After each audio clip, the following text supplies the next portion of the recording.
बिस्मिल्लाहिर्रहमानिर्रहीम। अस्सलाम वालेकुम नाज़रीन, आप यूट्यूब चैनल देख रहे हैं। मैं इमरान खान हूँ। इमरान खान साहब के लिए पूरी दुनिया में आवाज़ उठ रही है, बैनुल-अक़वामी सतह पर रोला पड़ गया है और मैं कुछ चीज़ें आपके सामने रखता हूँ अभी। नंबर एक तो ये है कि 40 से ज़ायद मुमताज़ आलमी माहिरीन तालीम जो हैं और उनके अलावा अवामी दानश्वरों ने और ह्यूमन राइट्स एक्टिविस्ट, इन्होंने अमरीका, यूरोपीय यूनियन और दौलत मुश्तरका और OIC के नाम एक ख़त लिखा है। यानी ये दुनिया भर के अंदर ख़त लिखा जा रहा है। अमेरिका के नाम भी लिखा है, यूरोपीय यूनियन के नाम भी लिखा है, दौलत मुश्तरका के नाम भी लिखा है और OIC के नाम भी ये ख़त लिखा गया है। अक़वाम मुत्तहिदा को भी इसमें जो है वो मुखातिब किया गया है। इमरान खान को तिब्बी सहूलियात फ़राहम की जाए, इमरान खान साहब के ख़ानदान और डॉक्टर्स तक रसाई दी जाए और सियासी बुनियाद पर जो उनकी कैद है उससे उनको रिहाई दी जाए। अब ये आलमी सतह के बहुत सारे लोग हैं, 40 से ज़ायद लोग हैं और ये बड़े बाअसर लोग हैं दुनिया में। ह्यूमन राइट्स के हवाले से इनकी खिदमत है और इनकी खिदमत का एतराफ़ भी किया जाता है। तो ये एक डेवलपमेंट है। अब ज़्यादा डिटेल में मैं इसकी नहीं जाता, बस आप ये समझें कि दुनिया में बड़ी तेज़ी से इमरान खान के लिए आवाज़ उठना शुरू हो गई है और ये कामयाबी है इमरान खान साहब के बेटों की, उनकी बहनों की, क्योंकि वो कंटिन्यूसली एंगेजमेंट कर रहे हैं और ओवरसीज़ पाकिस्तानियों का भी इसमें एक हिस्सा है।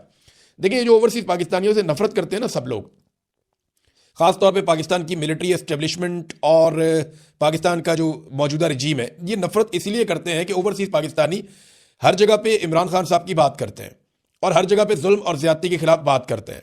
देखिए, अब ये एक मीटिंग हो रही थी और ये जिनेवा के अंदर समिट हो रहा है for human rights and democracy के ऊपर, इंसानी हकूक़ और जमहूरियत के लिए जिनेवा के अंदर एक समिट हो रहा था। उस समिट में एक पाकिस्तानी ने आवाज़ उठा दी बड़े ज़ोरदार तरीके से और जो ओवरसीज़ पाकिस्तानी है उसने आवाज़ उठाई और उसके बाद जो है वो वहाँ पे इमरान खान साहब का तस्करा किया गया।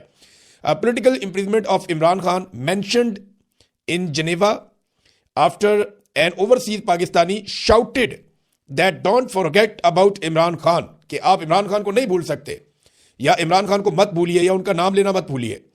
He is a political prisoner and former prime minister of the 5th biggest nation in the world, कि वो दुनिया की 5वीं बड़ी कौम का एक लीडर है और सबका प्राइम मिनिस्टर है, आप उसे नहीं भूल सकते। और उसके बाद फिर इमरान खान साहब के लिए बाकायदा इस प्लेटफॉर्म के ऊपर आवाज़ उठाई गई और यह बताया गया कि रजीम कैसे इमरान खान साहब को दबा रहा है, रजीम कैसे पाकिस्तान के साथ जो है वो ज़्यादती कर रहा है। अब ये पाकिस्तानी डॉक्टर है सबरीना जिन्होंने ये हाईलाइट किया मामला, इन्होंने आवाज़ उठाई। अब पाकिस्तान का रजीम इसीलिए जो मौजूदा रजीम है आसिम मुनीर साहब ने बनाया हुआ है और अमेरिका की आशीर्वाद से बनाया हुआ है, जाली फार्म 47 के ऊपर बनाया हुआ है, सारे चोर डाकू इकट्ठे करके जिन्होंने मुल्क को लूटा कई दहाइयों तक, उन्हें इकट्ठा करके लाके इक़्तिदार में उठा दिया और इसका टके का फायदा पाकिस्तान की फौज को नहीं हुआ। ये बात मैं बार बार कहता हूं कि ये पाकिस्तान की फौज को इसका टके का फायदा नहीं हुआ, बल्कि उल्टा उनका नुकसान हो गया और फायदा चंद लोगों ने उठा लिया। ये माफिया सियासतदान और ये चंद जर्नैल, इन्होंने फायदा उठा लिया और पाकिस्तान की फौज वो पाकिस्तानी अवाम से दूर होती चली गई और ये सब जानते हैं, इसके तरफ डकी छुपी बात कोई नहीं है। तो ये दो डेवलपमेंट है इमरान खान साहब के लिए, हर तरफ जो है वो आवाज़ उठ रही है। नाज़रीन, सियासतदानों में सबसे लंबी जेल जो है वो जावेद हाशमी साहब ने लगातार काटी है और मुश्किल तरीन जेल काटी है। जावेद हाशमी साहब का अगर आप चेहरा देखें या उनकी हालत देखें तो आपको अंदाज़ा हो जाता है कि जेल की सख्तियों ने उनके साथ क्या किया। ज़ईम हुसैन कादरी साहब, ये मरहूम इंतकाल फरमा गए हैं, मेरे बड़े अच्छे दोस्त थे, बड़े शानदार इंसान थे और बड़े बहादुर इंसान थे। ज़ईम कादरी ने बड़ी कुर्बानियाँ दी नवाज शरीफ के लिए, जमहूरियत के लिए, और मुश्किल वक्त में नवाज शरीफ के साथ खड़े हुए। नवाज शरीफ और शहबाज शरीफ जो है उनकी अहलिया को कहते थे कि ऐसे ही लोग वज़ीर आज़म बनते हैं, ऐसे ही लोग वज़ीर आला और गवर्नर बनते हैं, लेकिन जब उन्हें इक़्तिदार मिला तो उन्होंने ज़ईम कादरी को टके टोकरी कर दिया। फिर ज़ईम कादरी साहब उन्हें छोड़ गए, उनका इंतकाल हो गया, अल्लाह ताला उन्हें गरीक रहमत करे। बड़े शानदार इंसान थे। ज़ईम कादरी के वालिद की पीठ में भी छुरा घोंपा वो मुझे बताया करते थे और उनकी पीठ में भी छुरा घोंपा नवाज शरीफ साहब ने। तो ये जिन लोगों ने बहुत मार खाई उनमें ये भी थे। तो जावेद हाशमी साहब जिन्होंने बहुत तकलीफ बर्दाश्त की, इनके जिस्मों पर आज भी आमरीत के निशान है। तो जावेद हाशमी के बकौल 10 साल उन्होंने कहा मैंने जेल काटी है। अगर मुझसे इस तरह का बर्ताव होता जैसा सलूक इमरान खान के साथ किया जा रहा है तो शायद मैं भी डील कर लेता। ये बहुत बुरा सलूक हो रहा है। जावेद हाशमी जैसा बंदा गवाही दे रहा है जिसने आसिफ अली जरदारी से कई 100 गुना मुश्किल जेल काटी है। जरदारी ने तो जेल काटी नहीं ना, वो तो कोठियों के अंदर, अस्पतालों के अंदर, VIP कल्चर, बाकायदा स्वीट्स के अंदर वो रहे हैं जरदारी साहब, वो तो बहुत इंजॉय करते रहे और उनकी जेल तो जेल थी ही नहीं चंद दिनों के अलावा। तो जावेद हाशमी की जेल थी। अब जरदारी साहब को जेलसी हो रही है इमरान खान से कि यार ये इतना आगे निकल गया, इतना बहादुर हो गया और हम लोग बहुत पीछे रह गए, हम जेल नहीं काट सके, इमरान खान जेल काट गया। तो जरदारी साहब की वो जेलसी अब उनके चेहरे पे, उनके रवैये में, उनकी बातों में नजर आ रही है। लेकिन जावेद हाशमी जो रियल वर्कर है, जिसने जेन्युइनली मार खाई है, जिसकी सारा पाकिस्तान गवाही देता है, वो शख्स कहता है कि इमरान खान को मुझसे भी मुश्किल हालात में रखा गया। नाज़रीन, अली अमीन गंडापुर साहब जो हैं वो अब आहिस्ता आहिस्ता शेर अफजल मरवत बनते जा रहे हैं। एक के बाद एक स्टेटमेंट उनका आता है और उनका स्टेटमेंट ज्यादातर इमरान खान साहब की फैमिली या पाकिस्तान तहरीके इंसाफ को नुकसान पहुंचाता है। यानी वो शेर अफजल मरवत ऐसे बन गए कि उन्होंने दावा कर दिया कि इमरान खान के बगैर इमरान खान से बड़े जलसे और मार्च किए हैं उन्होंने। इमरान खान के बगैर इमरान खान से बड़े जलसे और मार्च किए तो करें ना। अभी वो तो इमरान खान के नाम पे लोग निकलते थे, वो तो इमरान खान सब कहते थे तो लोग निकलते थे, कॉल तो इमरान खान की जानिब से आती थी। अली अमीन गंडापुर को तो आखिरी एहतजाज में लोग घसीट घसीट के लेकर जा रहे थे। अली अमीन को जान छुड़ानी मुश्किल हो गई थी, वो गाड़ियों की ब्रेकें लगाता था, लोग पीछे से धक्के मारते थे कि आगे चलो चलो एहतजाज में।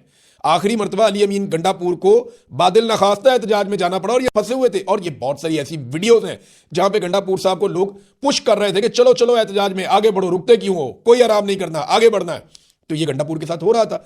गंडापुर साहब टाइम ज़ाया कर रहे थे ताकि लोगों की तादाद कम हो जाए, मोहसिन नकवी के लिए आसानी हो जाए, लेकिन लोग जबरदस्ती गंडापुर को आगे की तरफ धकेल रहे थे। और तंग आगे बुशरा बीबी फिर अली अमीन गंडापुर से काफी आगे चली गई कि ये तो आगे जाता नहीं है तो मैं तो जाऊं, कारकुनों को लेकर कम से कम मैं तो वहां पहुंचूं जो इमरान खान साहब ने कहा हुआ है।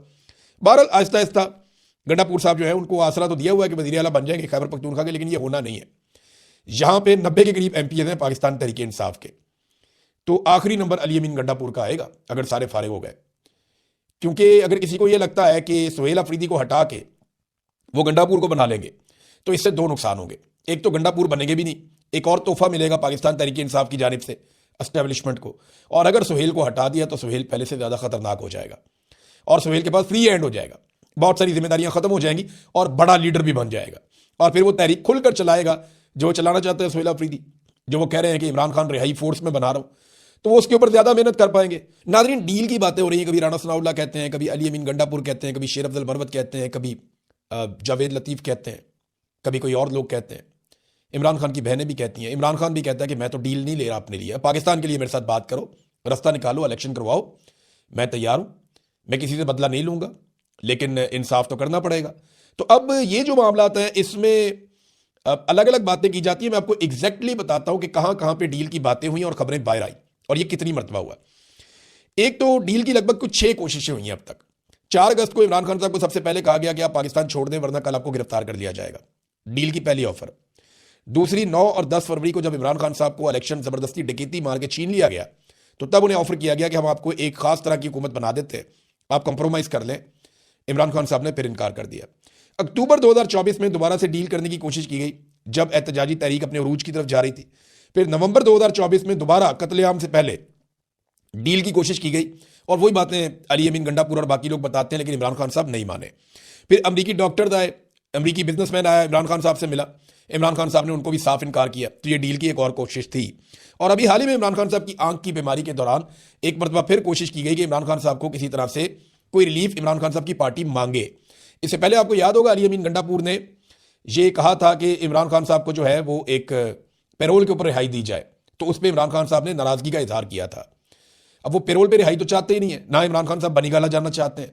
हाँ, अपनी आंख का इलाज वो करवाना चाहते हैं जो उनका हक भी है और उनको ये इलाज मिलना चाहिए।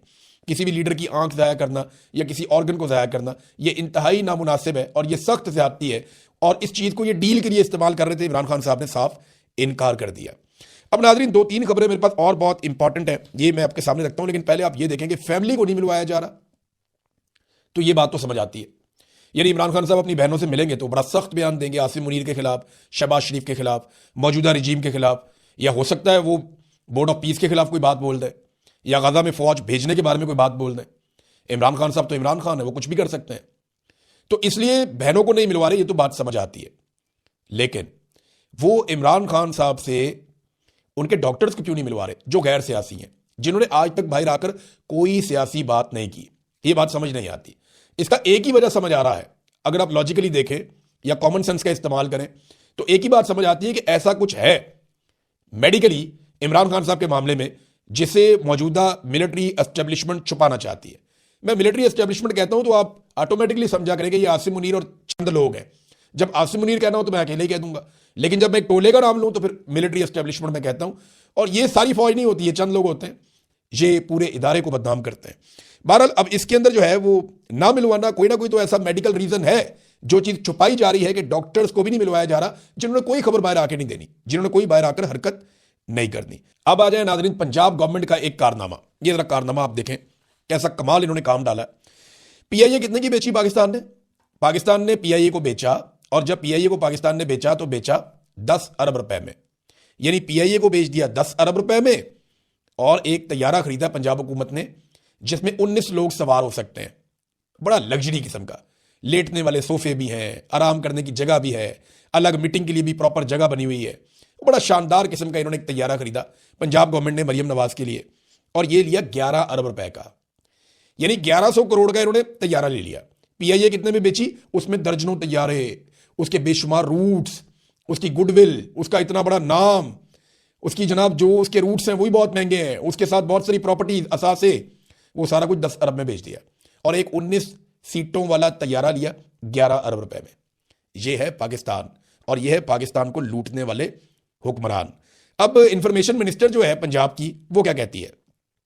इंफॉर्मेशन मिनिस्टर कहती है कि एयर पंजाब, हम कोई एयरलाइन बना रहे हैं, उसका नाम एयर पंजाब है, और उसके लिए कोई जहाज और तैयारे खरीदे जा रहे हैं, और कुछ जो है वो लीज के ऊपर दिए जाएंगे, और ये इसी की एक कड़ी है। अब वो ये कह रही है कि जनाब ये तो हमने एक एयरलाइन हम बना रहे हैं। भाई एयरलाइन कहाँ रजिस्टर्ड है? उसका कोई सीईओ होगा, उसका कोई ऑफिसर होगा, उसका कोई हेड ऑफिस होगा, उसका कोई दफ्तर होगा, उसने कहीं बिड की होगी, कोई चीज तो नजर आए ना। ग्राउंड पे कख नहीं है, सिर्फ मरियम नवाज को खुश करने के लिए एक तैयारा लिया। और ये लिया क्यों है, जो मुझे समझ आती है ना, ये दौड़ने की तैयारी है। यानी इस किस्म का एक तैयारा हो ना, तो आप अपनी पूरी फैमिली को सवार करके एकदम निकल सकते हैं पाकिस्तान से। एयरफोर्स का तैयारा तो नहीं मिलेगा ना उस वक्त। यानी जब हसीना वाजिद वाला वक्त आएगा और ये मुश्किल में पड़ेंगे, और जब पाकिस्तान में इनकलाब आएगा, और वो इंशाल्लाह आएगा, जब पाकिस्तान में इनकलाब आएगा, ये मुश्किल में पड़ेंगे, तो उस वक्त इतना टाइम नहीं होगा कि एयरफोर्स इनको तैयारा दे, या कोई और एयरलाइन कमर्शियल में ये बैठकर निकल जाए। इन्हें इसी किस्म का एक तैयारा चाहिए होगा जिसको कहीं से भी उड़ा के पाकिस्तान से फरार हो जाए। तो ये मुझे लगता है कि उस चक्कर में इन्होंने ये एक तैयारा ले लिया है जिसको ये अपने कंट्रोल में रखेंगे, और झूठ बोलते हुए इनको शर्म भी नहीं आती कि जनाब हमने तो एक एयरलाइन बना रहे हैं, एयर पंजाब। किधर भी एयर पंजाब, उसका कोई डाटा लेकर आओ। इंफॉर्मेशन मिनिस्टर जो है ना पंजाब की, उसने झूठ बोल बोल के तबाही फेरी हुई है। हर चौथे दिन इनका कोई ना कोई झूठ पकड़ा जाता है, और ढिटाई के साथ एक नया झूठ बोल देते हैं। ये पिछले 8-9 महीनों के अंदर इन्होंने 900 बंदा मार दिया पंजाब के अंदर, सीसीडी ने। भाई 900 बंदा मार दिया, अंदाजा करें आप, 2000 से ज्यादा को 2500 के करीब बंदा इन्होंने टोटल मार दिया अब तक। जो कत्लेआम पंजाब के अंदर पुलिस ने ये किया ना, सीसीडी ने, इसका इनके पास जवाब नहीं है। बेशुमार ऐसे लोग मार दिए जो बेगुनाह थे। यानी मावराए अदालत कत्ल करते चले जा रहे हैं, करते चलो। अदालतें बंद कर दो फिर। अगर तुमने ऐसे ही इंसानों का कत्लेआम करना है तो फिर अदालतें बंद कर दो। ये तो दुनिया में कहीं नहीं होता, दुनिया के अंदर वावेला पड़ गया। अल जजीरा ने रिपोर्ट कर दिया कि ये कर क्या रहे हैं, व्हाट्स गोइंग ऑन, ये तुम लोग क्या कर रहे हो पाकिस्तान में, अंधाधुंध बंदे मार रहे हो। 900 बंदा अभी रिपोर्ट हुआ इन्होंने मारा गुज़िश्ता तकरीबन कोई 8-9 माह में। तो ये जब से मरियम नवाज की हुकूमत आई है 2 साल में, इन्होंने कुछ 2200-2300 बंदा मार दिया है। और जो बंदा इन्होंने मारा है वो उसमें सारे गुनाहगार तो नहीं हो सकते। इतना बंदा कैसे, इतने क्रिमिनल है पंजाब में, या इतनी बुरी सूरत हाल है, या वो सारे क्या इस काबिल थे कि उन्हें सजाए मौत दे दी जाती। यानी ये अजीबोगरीब किस्म के पुलिस मुकाबले हो रहे हैं, और इसमें ये लोग फंसेंगे। पहले वाला आईजी भी फंसेगा, ये वाला भी फंसेगा, और ये सीसीडी वाले सारे फंसेंगे। जब भी पाकिस्तान के अंदर इनकलाब आएगा, हालात ठीक होंगे, ये सारे फंसेंगे, और कोई मिलिट्री एस्टेब्लिशमेंट का बंदा इनका भार उस वक्त नहीं उठाएगा। ये बात याद रखिएगा। ये सारे मुद्दई यहीं पे मौजूद हैं, जिनके आपने बंदे मारे हैं ना, उनकी फैमिलियां यहीं पे हैं, और वो कल आपसे पूछेंगे कि आपने अदालत में पेश क्यों नहीं किया और मावराए अदालत क्यों कत्ल कर दिया। बोर्ड ऑफ पीस के मामले में नाज़रीन, आज का दिन जो है वो बहुत इंपॉर्टेंट है। आज जो है वो शहबाज शरीफ साहब 19 तारीख है, और अमेरिका में जब दिन शुरू होगा तो फिर आपको डेवलपमेंट पता चल जाएगी। और आज का दिन इसलिए अहम है कि बड़े लंबे अरसे से ये अनाउंस किया गया है कि आज के दिन में बड़े अहम इसके फैसले होंगे। बोर्ड ऑफ पीस में डोनाल्ड ट्रंप के फैसलों की तौसीक की जाएगी, और ये बाकायदा इसहाक डार ने इसके ऊपर बयान जारी किया कि वजीर आजम गजा अमन बोर्ड इजलास में शिरकत करके सदर ट्रंप के अमन मंसूबे की हमायत करेंगे। पहले से ही कह दिया कि हम हमायत करेंगे। अमन मंसूबा है क्या, जरा गौर कीजिएगा। नंबर 1, हमास का मुकम्मल खात्मा, उसको मुकम्मल तौर पर गैर मुसल्लह करना। नंबर 2, इसराइली सरहदों की हिफाजत, इसराइलियों को मुकम्मल तौर पर महफूज करना कि उनके ऊपर कोई अटैक ना हो। और इसमें एक बात आप और जहन में रख ले कि इस पूरे प्लान में कहीं पे भी फलस्तीनी रियासत का क़याम नहीं है, तो इसकी हमायत करने शहबाज शरीफ साहब जा रहे हैं। पाकिस्तानी गवर्नमेंट के जराए से रॉयटर्स ने जो खबर छापी है वो खबर मैं आपके सामने रखता हूं, ये बहुत इंपॉर्टेंट है। ये है जी खबर। रॉयटर्स ये कहता है कि गजा में अमन मिशन के लिए फौज भेजने के लिए पाकिस्तान तैयार है, हमास को गैर मुसल्लह करने जैसी किसी कार्रवाई का हिस्सा नहीं बनेंगे। ये कैसे हो सकता है भाई फौज ने वहां पे जाके कोई बिल्डिंगें तो तामीर नहीं करनी, फौज ने वहां पे जाके कोई मस्जिदों में नमाजें तो नहीं पढ़ानी। फौज का काम तो लड़ाई होता है और गैर मुसल्लह करना एक मिशन है जिसके लिए ये फौज आ रही है। डोनाल्ड ट्रंप 100 मरतबा बता चुका है कि ये फौज आ ही हमास को गैर मुसल्लह करने के लिए और इसराइली सरहदों का तहफ़्फ़ुज़ करने के लिए आ रही है, इसराइलियों की हिफाजत करने के लिए आ रही है। अब ये कह रहे हैं जनाब हम ये काम नहीं करेंगे वहां जाके, लेकिन हमारी फौज जाएगी। लोगों को आप बेवकूफ समझते हैं, लोग बेवकूफ नहीं है। ये थोड़े अरसे में अल जजीरा खबरें छाप देगा, ये थोड़े अरसे में बैनुल अक़वामी मीडिया खबरें छाप देगा। वो ममालिक जिन्होंने इनकार किया है वो ममालिक सारी खबरें छाप देंगे। अब दावे ये कर रहे हैं जनाब हम डोनाल्ड ट्रंप से कोई जमानत चाहते हैं किसी बात की। भाई आइडिया ही आप लोगों का है ये, आपने खुद अमेरिका को अर्जी डाली है कि हम अपनी फौज भेजना चाहते हैं गजा में। अब जो काम करना है उसको बोले, कौम को बताएं जनाब हम जा रहे हैं हमास को गैर मुसल्लह करने के लिए, हम जा रहे हैं फलस्तीनियों से हथियार छीनने के लिए, हम जा रहे हैं जनाब के फलस्तीनियों से इसराइलियों को हम महफूज कर दें। ये काम जो आप करने जा रहे हैं साफ बोलें कि हम ये करने जा रहे हैं, बिला वजह इधर की उधर की मार दें। डोनाल्ड ट्रंप ने बिल्कुल स्टेट अवे बताया है कि ये लोग क्या करने जा रहे हैं। नाज़रीन 100 से ज्यादा ममालिक ने, ये बैनुल अक़वामी तौर पर उनकी ऑर्गेनाइजेशन है, उन्होंने एक ज्वाइंट स्टेटमेंट जारी की है जिसमें इसराइल की मजम्मत की गई है और मजम्मत की गई है कि ये जो अनेक्सेशन कर रहा है, जबरदस्ती अपने अंदर नई बस्तियां तामीर कर रहा है, नए इलाकों को अपने अंदर शामिल कर रहा है, उसको रिजेक्ट किया है। ये जो 100 ममालिक हैं इसमें दुनिया भर के मुल्क हैं, बहुत तगड़े ममालिक हैं इसमें, और इसमें अमेरिका शामिल नहीं है लेकिन बरतानिया शामिल है, और बहुत सारे जो ममालिक हैं वो यूरोपीय ममालिक लगभग सारे, ऑलमोस्ट अफ्रीका के मुल्क, एशिया के मुल्क, बहुत सारे मुल्क इसके अंदर शामिल हैं और 100 से जायद मुल्क हैं। लेकिन एक खबर मैं आपको और देता हूं, ये देखें अमेरिका ने किस किस को बुलाया और कौन कौन गया। जो जा रहा है ना अमेरिका में इस कॉन्फ्रेंस के अंदर वो कौन है? अर्जेंटीना जा रहा है, इसमें आर्मीनिया जा रहा है, अजरबैजान जा रहा है, ये सेंट्रल एशिया के तकरीबन सारे मुल्क उन्होंने इकट्ठे कर लिए हैं। बहरीन जा रहा है और बल्गारिया जा रहा है, एल सल्वाडोर जा रहा है, Hungary, Indonesia, Jordan, Kazakhstan, Kosovo, Mongolia, मराकश, पाकिस्तान, पैराग्वे, कतर, सऊदी अरब, तुर्की, यूएई, अमेरिका, उज्बेकिस्तान और इसराइल। पाकिस्तान जाके इसराइल के साथ बैठने वाला, ये बाकी सारे मुल्क भी।